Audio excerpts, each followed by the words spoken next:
4 de febrero fue un día que generó fuerzas que todavía están en expansión.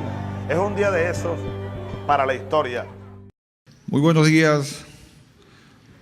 Hoy Cuarto Poder tiene una edición especial con motivo de estarse conmemorando 25 años del 4 de febrero.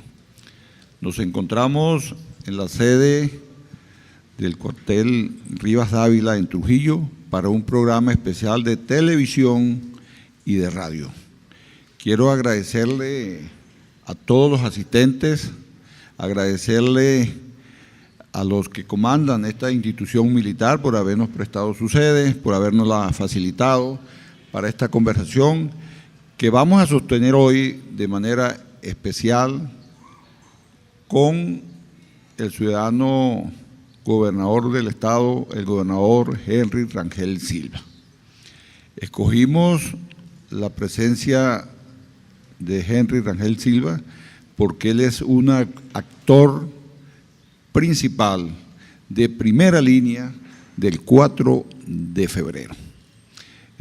Vamos a conocer de su voz qué motivó, qué llevó a que creciera dentro de las Fuerzas Armadas este movimiento que conlleva a la ejecución de este acto militar. Por eso que nos sentimos hoy muy complacidos de poder llevar esta edición especial de Cuarto Poder para este programa de televisión y radio que ustedes van a poder oír y ver fundamentalmente a todo lo largo y ancho del estado y también del mundo, porque transmitimos por la web nuestra señal. Entonces en cualquier parte del mundo que estén sintonizando la web, allí van a poder ver y oír este programa. Bienvenido, gobernador, a esta edición especial de Cuarto Poder. Muchas gracias, Mario. Un saludo a ti y a Pedro, y gracias por la invitación a este programa especial, que por supuesto bien importante, bien con mucho sentimiento, particularmente estar ya aquí a 25 años de aquel amanecer de la esperanza. Un saludo a quienes nos acompañan acá en el batallón Rivas Dávila, a su coronel Gallego, gracias por comandante Gallego, por su amabilidad de recibirnos, y sin duda que 4 de febrero, 25 años, un cuarto de siglo, parece mentira como pasa el tiempo, y en relación a tu pregunta, los hechos que motivaron aquel amanecer de la esperanza, las circunstancias que rodearon no el momento del 4 de febrero, nosotros podemos hablar de las circunstancias que rodearon la década de los 80, porque asociar el 4 de febrero a lo que pasó en el 91, en el 90 y en el comienzo del 92, es hacer una apreciación falsa de qué fueron los elementos que de verdad motivaron el 4 de febrero. Bueno, incluso tenemos distintas dialécticas de la historia. Ese movimiento es cierto que se venía gestando hace aproximadamente unos 25 años atrás, incluso donde está el pensamiento de Maneiro presente, incluso la intervención de Hugo Trejo. Él incluso tiene un libro que se llama La Revolución no ha terminado. ¿Qué hay de cierto en eso? ¿Cómo se inicia eso política e ideológicamente? De verdad, los orígenes datan desde que hace aparición o llega a la Fuerza Armada el comandante Hugo Chávez, un muchacho de Sabaneta de Barinas, con un pensamiento diferente a lo que normalmente tenían los oficiales de esa época. Un muchacho que le gustaba la historia, que nos enseñaba la historia y que nos recordaba mucho la historia. Un muchacho con sueños diferentes, un comportamiento después de él como oficial de la Academia Militar de Venezuela. Él egresa en el año 79, pero regresa en el año, egresa en el año 75, pero regresa en el año 80 a ser profesor nuestro. Y lo conocimos en esos años y admiramos profundamente lo que era su manera de ser, su comportamiento, las características de un oficial diferente al que normalmente era elegido para ir a formar a los nuevos cadetes. Y de verdad que él, a través de sus discursos, pues nos hablaba, además de Bolívar, mucho, nos hablaba mucho de Zamora, que estamos en el aniversario de su natalicio en estos días, que nos hablaba de Sucre, nos hablaba de Páez, nos hablaba también de Fabricio Ojeda, de Maneiro, es decir, sí fue un movimiento que a partir del año 80 fue tomando más fuerza cuando él llega a ser oficial de planta y que estaba sustentado o está sustentado en el bolivarianismo y en esos raíces de lo que es el socialismo como tal. Entonces, sí empieza un periodo de captación por parte de él, de oficiales, que él veía que podían acompañarlo y había todo un proceso de selección que permitía eso.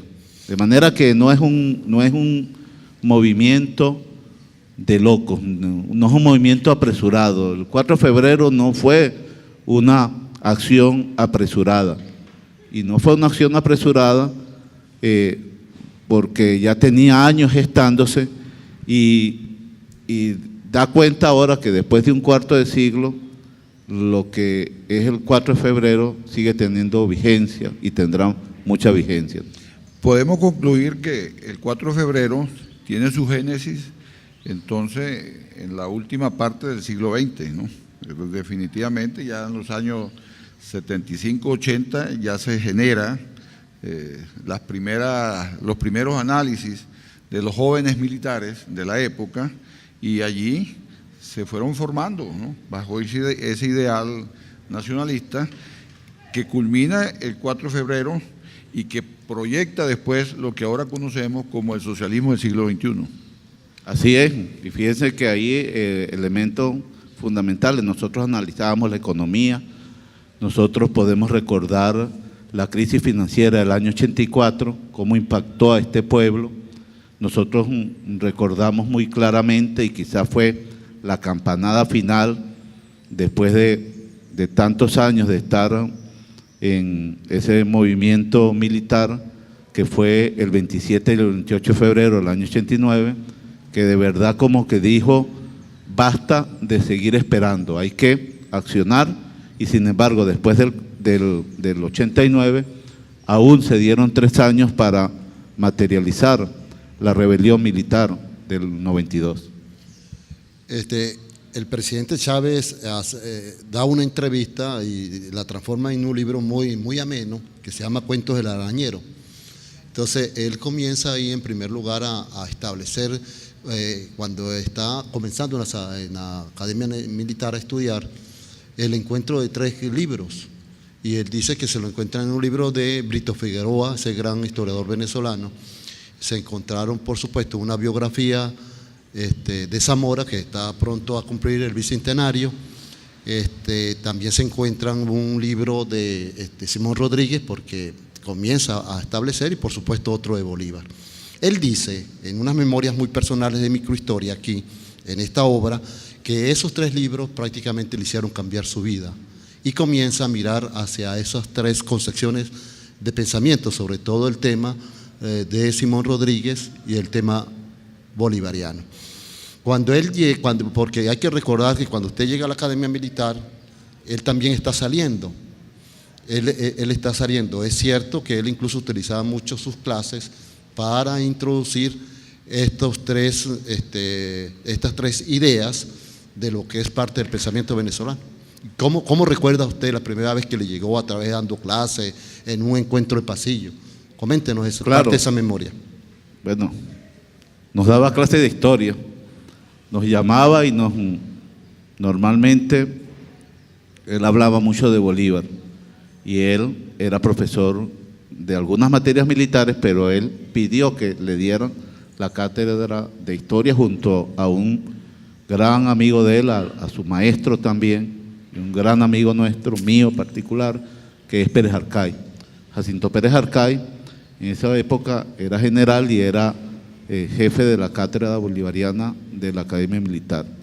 Y Chávez, además de dar clase de historia, cuando tenía guardia como oficial de día de la Academia Militar, sus arengas eran no relacionadas a la historia. Sus discursos de 1 hora, hora y media, mientras estábamos en formación, era hablándonos de historia. Y eso empezó a captar a muchos de los muchachos que estábamos ahí, porque nos hizo interesante la historia. Nosotros no veíamos la historia como, o sea, no la habíamos percibido como él nos las enseñó a percibirla. Una historia muy fácil de entender, una historia que tenía mucha pertinencia del 200 años después, y empezó el movimiento de lo que es el movimiento bolivariano revolucionario 200, que era con motivo del bicentenario del nacimiento del Libertador, 1783-1993. Ese hecho histórico nos marcó mucho, así como y fue como un punto de unión el revivir a Bolívar en sus hechos, en su historia.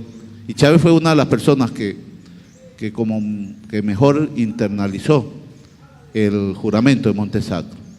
Yo creo que eso fue fundamental en el movimiento bolivariano. La manera como ese hombre internalizó ese juramento palabra a palabra, además que él lo llevaba en el contexto de lo que era para ese entonces la liberación de Venezuela del Imperio Español, y lo trasladó a lo que estaba ocurriendo en Venezuela en la época de 1980, y nos dio una fuerza increíble para seguir en la lucha y seguir adelante y unirnos. No fue fácil. El que diga que el movimiento bolivariano revolucionario 200, la conformación del ejército de Bolívar y Zamora, la captación de cada uno de los oficiales para hacer parte de un movimiento nacionalista, profundamente nacionalista, el que diga que eso es fácil es porque nosotros acostumbramos a ver los hechos del pasado fácil, pero fue bien difícil poder llegar a un punto de unión en este movimiento. Cuando se revisa la historia, es necesario conocer qué motivó ese movimiento y los actores. Aparte de Chávez, que era el profesor, ¿qué otros altos oficiales o qué otros oficiales se destacan en esa actividad? Bueno, se destaca mucho Acosta Carles. Acosta Carles era uno de los, el Catire Acosta, gran amigo del comandante Hugo Chávez, una de las personas que más brillaba ahí, lamentablemente y vilmente asesinado el 1 de marzo del año 1989, cuando decidió salir a una vereda en coche a buscar restituir el orden que se había descompuesto producto del Caracazo. Él era una de las personas que más nos alumbraba. El comandante también, que no fue entre nosotros, Miguel Ortiz Contreras, un hombre que era asequible a lo que era el pensamiento bolivariano. El capitán Ronald Blanco La Cruz, que siempre era uno de los más entregados a la causa bolivariana. Es decir, ellos fundamentalmente eran los que mayor trabajaban en lo que era la organización del movimiento bolivariano revolucionario 200. Algo importante, señor gobernador, ustedes dicen, bueno, que el movimiento no es fácil, no es improvisado, se está un tiempo, por lo menos desde la década de los 70, después el ícono que no sabía, que es un punto de inspiración el Bicentenario del Libertador, que por cierto fue bien tratado en Venezuela, a nivel nacional, a nivel internacional, y de ahí hacia el 92, es decir, que se estuvieron 15 años gestándose, que usted conoce ahí, por supuesto. ¿Cómo hacían para interactuar en ese pensamiento, un pensamiento que era rebelde, que comprendía la rebeldía frente a un deterioro político, para comunicarse frente a una institución de tanto control? Denos esa memoria, porque ya es su historia. Teníamos una ventaja porque ahí en la Academia Militar empezó a aplicarse el sistema de educación superior, en donde los oficiales a partir de ese año 75 empezaron a graduarse como licenciados en Ciencias y Artes Militares, y había el Plan Andrés Bello, que era un programa de formación que daba mucha apertura a lo que era la educación universitaria, a temas como cuando tú tenías materias que veías los sistemas políticos del mundo, tú tenías que saber de política, de economía, de cálculo, de física, de análisis. Es decir, la formación militar empezó a cambiar en esos años, y nosotros teníamos muchos profesores de la Universidad Central de Venezuela, específicamente, que ellos, movidos por el prestigio que daba ser oficial profesor de la Academia Militar, pues estaban ahí. Total de que nosotros teníamos un pensum de estudio que permitía que se evaluaran materias que por ahí se colaban los análisis políticos, los análisis económicos, por ahí se colaba la ideología. Maquiavelo. Maquiavelo, nosotros teníamos Rousseau, nosotros tenemos que estudiar a Maquiavelo, a todos los pensadores políticos. El texto de Dussel, de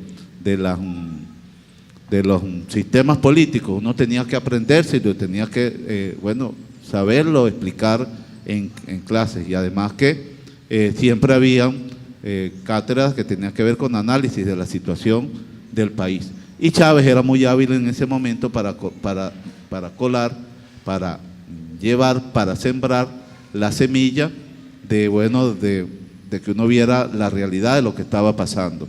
Y a raíz de eso, de las reacciones, pues empezaba él y los compañeros con un proceso de preselección de los aspirantes a ingresar al movimiento bolivariano revolucionario 200. Eso no era el que quiera venga y anótese, no, había una selección bien estricta y tenía que ver con el comportamiento de los oficiales. Oficial que no tenía buen comportamiento, que no se le veía buenas cualidades éticas y morales, no era tocado por el movimiento bolivariano revolucionario, no era tocado porque era un peligro, nosotros sabíamos que toda la inteligencia militar estaba detrás de nuestros talones, y había que ser muy cuidadoso en esos elementos de preselección, de reuniones, de entrega de información.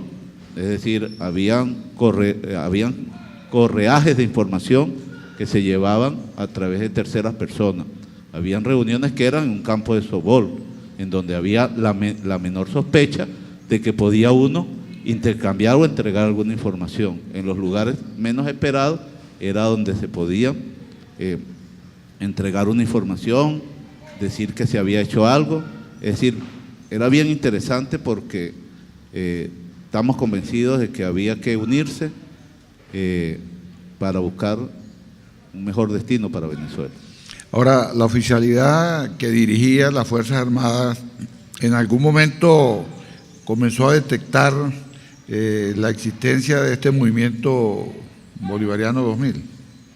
Sí, bueno, ellos siempre tenían sospechas. Ahí hubo una vez que nos bautizaron los Comatcat, comandantes, mayores, capitanes y tenientes. Y alguien en inteligencia nos dio ese nombre porque detectaron de que ahí habían algunos comandantes conspirando, vamos a llamarlo, y mayores, capitanes y tenientes, y nos dieron ese nombre. Eso fue en los años, finales de los años 80. Pero nunca tenían la seguridad de hacerlo. Ya después del año 91, del año 89, se incrementaron lo que fueron las labores de inteligencia para buscar detectarnos, pero siempre había una salida. Ya en el año 91 prácticamente sí era muy marcada el seguimiento y la presencia, o sea, ya nosotros estábamos más organizados y ya habían más indicios para la inteligencia, para los altos oficiales, de que había algo que estaba pasando. Sin embargo, con todo y eso, había muchos colaboradores y mucha gente que estaba a lo interno de esas instituciones que nos ayudaba a mover de un lugar para otro a un oficial, a hacer, a evitar alguna investigación y, nos fue bien. Dice que la historia, en la medida que van pasando los años, se pueden contar los hechos, ¿no? ¿Qué relación tenía ese movimiento que estaba dentro de los cuarteles con civiles que estaban en la calle? ¿Se destacan algunas personas en esa relación, general? Sí, claro, ahí se destacan, por lo menos Alfredo Maneiro era una de las personas que nosotros, o el comandante, buscaba de manera permanente. Los movimientos estudiantiles que se contactaban a través de su hermano Adán Chávez en la ULA, siendo él, ya para esa época ya estaba empezando a dar clases en la ULA. En la Universidad de Carabobo también teníamos un elemento fundamental. En Maracaibo, con Arias Cárdenas, habían contacto con los movimientos políticos que estaban, ahí estaba Ruptura, en este caso, lo que era el movimiento al socialismo. Habían algunos elementos de unión que permanentemente se hacían y que, alimentaban ese movimiento revolucionario que no quería ser solamente militar, que eso hay que aclararlo. El movimiento bolivariano revolucionario 200 no tenía como principal idea ser un movimiento solamente en el seno de las Fuerzas Armadas, pero había que ser muy comedido en abrir los espacios por el tema de la seguridad, la sobrevivencia del movimiento. Entre los años 84 y 89 gobierna en Venezuela el presidente Lucinchi. Como vemos, ese fue un gobierno que toca muchos tentáculos, toca instituciones fuera de la gobernabilidad. Entre ellos hubo mucha dialéctica sobre los casos que también tocó algunos sectores de las Fuerzas Armadas venezolanas. El caso de las fragatas, eso fue muy criticado, eso fue bastante cuestionado. Me imagino que eso fue una experiencia de la cual ustedes aprovecharon, porque ahí pasan por una situación difícil parte de las Fuerzas Armadas en el país.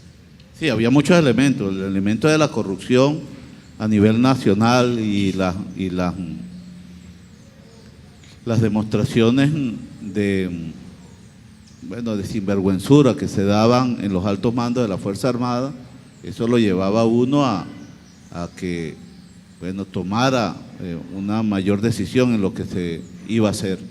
Había una descomposición, había un problemas fundamentales que teníamos que abordar. Así que sí habían elementos, hubo elementos, la crisis financiera, el Caracazo, la corrupción con el caso de la fragata, los casos militares que tenían que ver con una desatención por parte del gobierno y de los altos mandos a elementos necesarios dentro de la Fuerza Armada. y el tema de una ausencia de nacionalismo, que más allá de los elementos, bueno, materiales, de corrupción y eso, era que nosotros estábamos perdiendo la esencia del bolivarianismo, el nacionalismo, y eso fue fundamental, porque fíjate que un movimiento, cuando es ideológico, las causas o las motivaciones no pueden ser materiales, tienen que ser que tengan que ver con la ideología. Y la entrega de las empresas, de la nacionalización del petróleo, la entrega de la industria petrolera, la entrega del CanTV, hay elementos que dicen, mira, esto va por muy mal camino, que tenemos que retomar la nación, que la estamos perdiendo. Nosotros vamos a un corte dentro de este programa especial de Cuarto Poder, un programa de televisión y de radio, y ya regresamos para continuar nuestra conversación con el general Henry Rangel Silva.